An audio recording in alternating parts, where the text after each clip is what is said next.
Friends, welcome to my channel. तो आज के वीडियो में हम लोग पढ़ने वाले हैं क्लास 9th एनसीईआरटी साइंस का एग्जाम्पलर चैप्टर नंबर 13 है। या इसमें हम लोग पढ़ेंगे हम बीमार क्यों होते हैं। तो ये जो क्वेश्चन है एनसीईआरटी के वेबसाइट पे दिया गया है, आप वहां से भी जाके डाउनलोड करके इसको सॉल्व कर सकते हैं। लेकिन मेरे साथ आप करेंगे तो कम टाइम में आप इसको जल्दी कर लेंगे, आपको इसको कई बार रिवाइज भी कर लेंगे।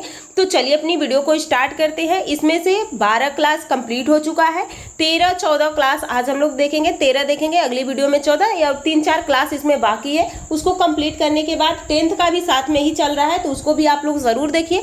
और थ्योरी की क्लास भी आप लोग की चल रही है। तो चलिए आज लास्ट में आप लोग ज़रूर बताइएगा कि आप लोग के कितने क्वेश्चन सही हो रहे हैं। तो आज का पहला क्वेश्चन है यानी डिजीज़ के बारे में। कौन सा डिजीज बैक्टीरिया से होता है, वायरस से होता है, प्रोटोजोआ से होता है, फंगल से होता है।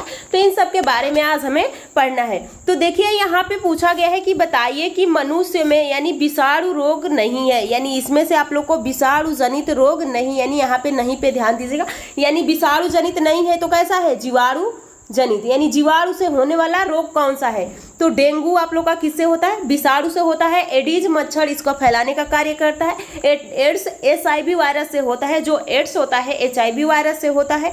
टाइफाइड, तो टाइफाइड ही आप लोग का होता है साल्मोनेला टाइफी जीवाणु से। तो सही आंसर हो जाएगा आप लोग का टाइफाइड। इन्फ्लुएंजा भी आप लोग का इसी से विषाणु से ही होता है। तो इन्फ्लुएंजा भी यानी मिक्सो वायरस के कारण ही होता है। तो यहाँ पे देखिए जीवाणु से होने वाले रोग में आप लोग का टेटनस आ जाएगा, हैजा आएगा, टाइफाइड आएगा, क्षय रोग आएगा, डिप्थीरिया, प्लेग, काली खांसी, निमोनिया, कोड, गोनेरिया और सिफिलिस आ जाता है।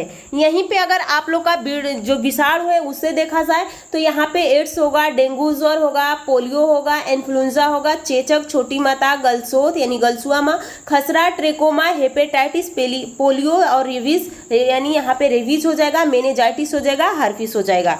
तो यहाँ पे ये रोग आप लोग के विषाणु से हो जाते हैं। अगर यहीं पे पूछ लिया जाए कि प्रोटोजोआ से कौन सा रोग होता है, तो मलेरिया होता है, पायरिया होता है, सोने की बीमारी, पेचिस और कालाजार हो जाता है। कवक से देखिए, कवक से आप लोग का दम्मा हो जाता है, एथिल फुट हो जाता है, खाज हो जाता है और गंजापन दाद हो जाता है। तो ये आप लोग के रोग होने वाले हैं। कौन सा रोग जीवाणु से होता है, कौन सा रोग विषाणु से होगा, कौन सा रोग यहाँ पे प्रोटोजोआ और कवक से होने वाला है। नेक्स्ट देखिए क्वेश्चन क्या पूछा गया है। यहाँ पे पूछा गया निम्नलिखित में से कौन सा जीवाणु रोग नहीं है। यहाँ पे आप लोग से पूछा है कि विषाणु जनित रोग बताइए कौन सा विषाणु जनित रोग है। तो हैजा जीवाणु से होता है, तपेदिक, इन्फ्लुएंजा, एंथ्रिक्स। तो यहाँ पे पूछा गया है कि ये बताइए जीवाणु से कौन रोग नहीं होगा। तो यहीं पे अभी इन्फ्लुएंजा हम लोग क्या देखे थे, वायरस से होता है यानी विषाणु से होता है। तो सही आंसर आप लोग का हो जाता है ऑप्शन डी, इन्फ्लुएंजा। हैजा, तपेदिक, एंथ्रिक्स ये आप लोग का जीवाणु से होता है। अगला क्वेश्चन देखिए, निम्नलिखित में से कौन सा रोग मच्छर से संचरित नहीं होता है, यानी इसका वाहक मच्छर नहीं है। जैसे डेंगू आप लोग का एडीज से, यहाँ पे फाइलेरिया हो जाए क्यूलेक्स मच्छर से, प्लाज्मोडियम मलेरिया से, यानी मलेरिया प्लाज्मोडियम के द्वारा फैलता है। तो यही पूछा गया है कि ये बताइए जो मलेरिया तो एनाफिलीज मच्छर से फैलेगा, डेंगू एडीज से फैलेगा, फाइलेरिया क्यूलेक्स मच्छर से फैलेगा, लेकिन इस रोग में से बताइए कौन सा मच्छर से संचरित नहीं होता है। तो यहाँ पे आप लोग का मस्तिष्क ज्वर मच्छर से संचरित होता है, मलेरिया भी मच्छर से, डेंगू ये भी मच्छर से, लेकिन टाइफाइड ये आंत पे प्रभावित होता है, ये आप लोग का मच्छर से संचरित नहीं होता है। तो ऑप्शन सी सही हो जाता है। अगला क्वेश्चन देखिए, अगला क्वेश्चन पूछा गया है कि निम्नलिखित में से कौन सा रोग जीवाणु द्वारा होता है, यानी यहाँ पे बैक्टीरिया से कौन सा रोग होता है। तो टाइफाइड, एंथ्रिक्स, क्षय रोग, तपेदिक और मलेरिया। तो यहाँ पे देखिए इस क्वेश्चन में गलत दिया गया है ये क्वेश्चन, क्योंकि यहाँ पे आप लोग का टाइफाइड भी जीवाणु से होता है और यहाँ पे क्षय रोग भी जीवाणु से होता है। तो यहाँ पे अब कह नहीं सकते कि कौन सा नहीं होता है। और यहाँ पे देखिए कहा गया है, तो यहाँ पे ये क्वेश्चन ही गलत दिया गया है, क्योंकि यहाँ पे होना चाहिए निम्नलिखित में से कौन सा रोग जीवाणु द्वारा नहीं होता है, नहीं होता है। तो टाइफाइड जीवाणु से होता है, एंथ्रिक्स जीवाणु से होता है, क्षय रोग जीवाणु से होता है, लेकिन मलेरिया जीवाणु से नहीं होता है, ये प्रोटोजोआ से होता है। देखिए एनसीईआरटी के वेबसाइट पे ये जो क्वेश्चन है इसमें ये गलती पाई गई है। तो यहाँ पे आप लोग का सही हो जाएगा मलेरिया, क्योंकि आप लोग को अभी बताई थी कि जीवाणु से होने वाले रोग में टेटनस, हैजा, टाइफाइड, क्षय रोग, डिप्थीरिया, प्लेग, काली खांसी, निमोनिया, कोड, गोनेरिया, सिफिलिस और एंथ्रिक्स, ये सब होते हैं जीवाणु के द्वारा। लेकिन मलेरिया एक है जो हमारे तिल्ली और आरबीसी पे इफेक्ट डालता है, प्लाज्मोडियम के कारण होता है और मादा एनाफिलीज मच्छर इसका वाहक होता है। अगला क्वेश्चन देखिए, निम्नलिखित में से कौन सा रोग प्रोटोजोआ प्राणियों द्वारा होता है? तो प्रोटोजोआ से कौन कौन सा रोग होता है? मलेरिया, पायरिया, सोने की बीमारी, पेचिस, कालाजार। मलेरिया तिल्ली आरबीसी पे प्रभावित करती है, प्लाज्मोडियम के कारण होती है और मादा एनाफिलीज मच्छर इसको फैलाता है। पायरिया मसूड़ों में होती है, एंट अमीबा जेंजिवेलिस के कारण होती है। सोने की बीमारी मस्तिष्क को ट्रेपनोसोमा के कारण होता है, सीसी मक्खी फैलाती है। और पेचिस आंत एंट अमीबा हिस्टोलिटिका के कारण होती है और कालाजार अस्थि मज्जा में होता है और इलिस्मानिया डोनावानी के कारण होता है और ये बालू मक्खी के द्वारा फैलता है। अब इसमें से आपको बताना है कि कौन प्रोटोजोआ प्राणी द्वारा रोग होता है। तो एनोफ्लुएंजा विषाणु के द्वारा, एड्स विषाणु के द्वारा, हैजा जीवाणु के द्वारा, लेकिन मलेरिया आप लोग का जो होता है प्रोटोजोआ के कारण होता है। तो ऑप्शन ए सही हो जाता है। अगला क्वेश्चन देखिए, निम्नलिखित में से कौन सा व्यक्ति के स्वास्थ्य पर दीर्घकालिक प्रभाव डालता है? यानी इस पे दीर्घकालिक प्रभाव कौन डालता है? तो खांसी जुखाम, यहाँ पे देखिए ऑप्शन दिया गया है कि खांसी जुखाम ये तो होगा, जल्दी ठीक हो जाएगा। चिकन पॉक्स ये भी जल्दी ही ठीक हो जाता है। तनाव भी अभी है, थोड़ी देर बाद सही हो जाएगा। लेकिन तंबाकू चबाने से कैंसर होता है और ये कैंसर ज़्यादा दिन तक रहता है। आगे देखिए अगला क्वेश्चन क्या दिया गया है, निम्नलिखित में से कौन सा संक्रमित व्यक्ति आपके संपर्क में आने पर आपको बीमार कर सकता है? तो क्या उच्च रक्त वाले व्यक्ति के संपर्क में आएंगे तो बीमार होंगे? नहीं होंगे। अगला अनुवांशिक असामान्यता, छींक, रुधिर कैंसर। तो यहाँ पे सही हो जाता है आप लोग का ऑप्शन बी, यानी छींक से हो सकता है। जैसे किसी एक को जुकाम हुआ है, आपके पास वो आ रहा है तो उसके वायरस जो हैं आपके भी पास आएंगे और आपको भी छींक हो सकता है या सर्दी जुकाम हो सकती है। निम्नलिखित में से किसके द्वारा एड्स नहीं फैलता है? तो लैंगिक संसर्ग से फैलता है, स्तनपान, रक्तदान, गले मिलने से नहीं फैलता है। तो सही ऑप्शन हो जाता है आप लोग का बी। अगला क्वेश्चन देखिए, यहाँ पे देखिए, प्रति विषाणु औषधि बनाना प्रति जीवाणु दवाइयों के बनाने की अपेक्षा अधिक कठिन होता है। आप लोगों ने एंटीबायोटिक नाम सुने होंगे। पेनिसिलिन एक एंटीबायोटिक दवाई है जो जीवाणुओं के विपरीत कार्य करती है। लेकिन ये कहा गया है कि ये बताइए, हम तो वो जीवाणु से तो बना लेते हैं लेकिन विषाणु के द्वारा नहीं बना सकते हैं। क्यों नहीं बना सकते हैं? तो विषाणु स्वतंत्र, विषाणु तो जीवित रहता नहीं है। अगर बाहर है तो मृत है, शरीर में गया तो जीवित हो गया है।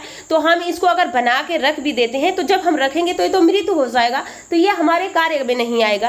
तो यही कहा गया है कि विषाणु परपोषी की मशीनरी का उपयोग करते हैं। विषाणु सजीव और निर्जीव की सीमा रखते हैं। ये भी बात सही है, ये भी दोनों सही बातें कही गई है। पर इस क्वेश्चन के अकॉर्डिंग कौन सा सही है वो हमें लगाना है। विषाणु वायरस के चारों ओर प्रोटीन से बना कवच होता है। और सी ऑप्शन देखिए क्या कहा गया है कि विषाणु वायरस में अपनी जैव रासायनिक प्रणाली बहुत कम होती है। जैव रासायनिक प्रणाली का मतलब कि अपने आप में खुद ग्रोथ नहीं कर पाते हैं। तो सही ऑप्शन आप लोग का बी हो जाएगा। निम्नलिखित में से कौन सा रोगजनक कालाजार का कारण है? यानी कालाजार किसके कारण होता है? तो कालाजार एक कवक यानी प्रोटोजोआ से होता है। ये हमारे अस्थि मज्जा को प्रभावित करता है और ये आप लोग को लिस्मैनिया डोनावानी के कारण होता है। तो यहाँ पे आप लोग का कहाँ दिया है लिस्मैनिया, तो ऑप्शन सी सही हो जाता है। अभी आप लोग को प्रोटोजोआ, शैवाल, कवक, उसके बाद आप लोग का विषाणु से होने वाले रोग आप लोग को याद कराई हूँ। तो अगर आपको याद हो गया है तो इन क्वेश्चनों को बहुत आसानी से सॉल्व कर लेंगे। और इस चैप्टर में इसी के बारे में आप लोग से पूछा भी गया है। यदि आप छोटे से भीड़ भाड़ वाले तथा कम हवादार घर में रह रहे हैं तो आपको निम्नलिखित में से कौन सा रोग होने की संभावना हो सकती है? अगर जहाँ ज़्यादा भीड़ भाड़ होगा वहाँ हमें ऑक्सीजन भी कम मिलेगा, तो क्या कैंसर होगा? नहीं। एड्स होगा? नहीं। हैजा होगा? नहीं। लेकिन वाय वहित रोग हो सकता है। अगला क्वेश्चन देखिए, अगला क्वेश्चन पूछा गया है कि निम्नलिखित में से कौन सी बीमारी मच्छर द्वारा नहीं फैलती है? तो ये बताओ कि इसका कौन सा वेक्टर मच्छर नहीं है? तो डेंगू, यहाँ पे एडीज हो जाता है, एडीज मच्छर। मलेरिया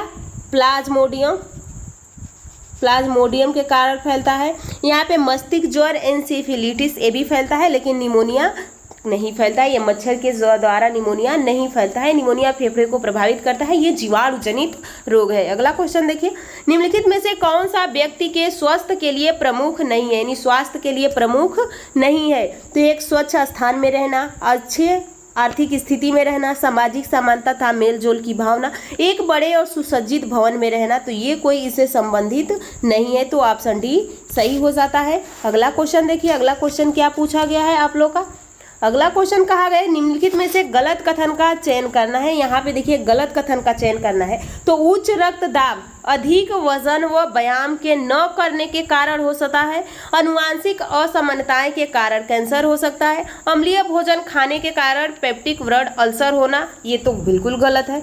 एक यहाँ पे एकेन स्टेफाइलोकाई के कारण नहीं होता है, तो यहाँ पे आप लोग का सही आंसर हो जाता है आपका, ये आपसे पूछा गया है कि गलत बताइए, तो सही आंसर ऑप्शन सी हो जाएगा। क्या अम्लीय भोजन खाने के कारण पेप्टिक यानी ब्लड अल्सर हमें हो जाता है? नहीं, ऐसा नहीं है। अगला क्वेश्चन देखिए, हमें अपने वातावरण में मच्छरों के प्रजनन को रोकना चाहिए क्योंकि देखिए मच्छर का प्रजनन कहाँ होता है? पानी की जगह पे होता है। अगर आप पानी में केरोसिन तेल डाल देते हैं तो वो लार्वा नीचे डूब जाता है, जिससे कि पानी का पृष्ठ तनाव, अगर केरोसिन डालते हैं तो पृष्ठ तनाव घट जाता है और पानी पतला हो जाता है, लार्वा नीचे चला जाता है, यानी वो फिर मच्छर नहीं बन पाता है और वो लार्वा जब नीचे चला जाएगा तो वो मर जाएगा। तो इससे मच्छर को हम उत्पन्न होने से बच सकते हैं। तो वही पूछा है प्रजनन को रोकना क्यों है? क्योंकि वे बहुत तीव्र गति से गुणन करते हैं और प्रदूषण फैलाते हैं, बहुत सी बीमारियों के रोग वाहक होते हैं, काटते हैं और त्वचा की बीमारी का कारण बनते हैं, विशेष कीट नहीं है। तो यहाँ पे आपका सही आंसर हो जाता है, बहुत से बीमारियों का ये रोग वाहक होते हैं, बीमारी नहीं फैलाते हैं, ये रोग वाहक होते हैं। क्या एडीज मच्छर डेंगू रोग उत्पन्न करता है? नहीं, डेंगू रोग उत्पन्न नहीं करता है, वो उसको फैलाने का कार्य करता है।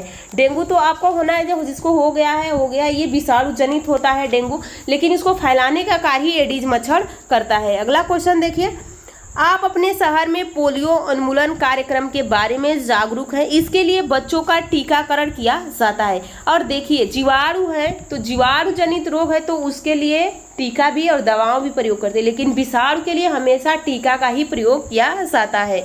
तो यहाँ पे देखिए टीकाकरण पोलियो फैलाने वाले सूक्ष्म जीव को नष्ट कर देता है, पोलियो फैलाने वाले जीव को प्रवेश को रोक देता है, यह शरीर में रोग प्रतिरोधकता को उत्पन्न करता है। तो यहाँ पे आपका सही आंसर हो जाएगा कि यह शरीर में रोग प्रतिरोधकता को उत्पन्न करता है, यानी ऑप्शन सी सही हो जाता है। अगला क्वेश्चन देखिए, अगला क्वेश्चन क्या पूछा गया है। कहा गया है कि विषाणुओं में हेपेटाइटिस रोग होता है, यह रोग निम्नलिखित में से किसी एक द्वारा संचरित होता है। तो हेपेटाइटिस किसके द्वारा संचरित होता है? वायु के द्वारा, जल के द्वारा, भोजन के द्वारा, व्यक्तिगत संपर्क के द्वारा। तो यहाँ पे ये जल के द्वारा फैलता है, जो हेपेटाइटिस होता है ये जल के द्वारा फैलता है। अगला क्वेश्चन देखिए, और ये लास्ट क्वेश्चन है, वेक्टर संवाहक का सही परिभाषा कौन सा होता है? वेक्टर मतलब मच्छर एक रोग को एक रोगी से दूसरे स्वस्थ व्यक्ति के पास फैलाता है। तो देखिए यहाँ पे तीव्र रोग यानी वह जीव जो संक्रमित कारक को एक रोगग्रस्त व्यक्ति से दूसरे स्वस्थ व्यक्ति तक ले जाता है। सूक्ष्म जीव जो बहुत से रोग फैलाते हैं, संक्रमित व्यक्ति और रोगग्रस्त व्यक्ति। तो सही ऑप्शन आप लोग का ए हो जाएगा, यानी इसमें सही ऑप्शन ए है। तो चलिए आज की वीडियो यहीं पे समाप्त होती है। आप लोग कमेंट करके ज़रूर बताइएगा कि आप लोग को ये क्लास कैसा लगा, आपके कितने क्वेश्चन सही हुए हैं, और आप लोग को अगर और कुछ किसी चीज़ की आवश्यकता हो तो आप लोग ज़रूर बताइएगा। आप लोग अपनी पढ़ाई बस अच्छे से करते रहिए। ऐसा नहीं है कि आप अपना पढ़ाई पेपर नहीं है, पेपर का डेट नहीं आ रहा है तो आपको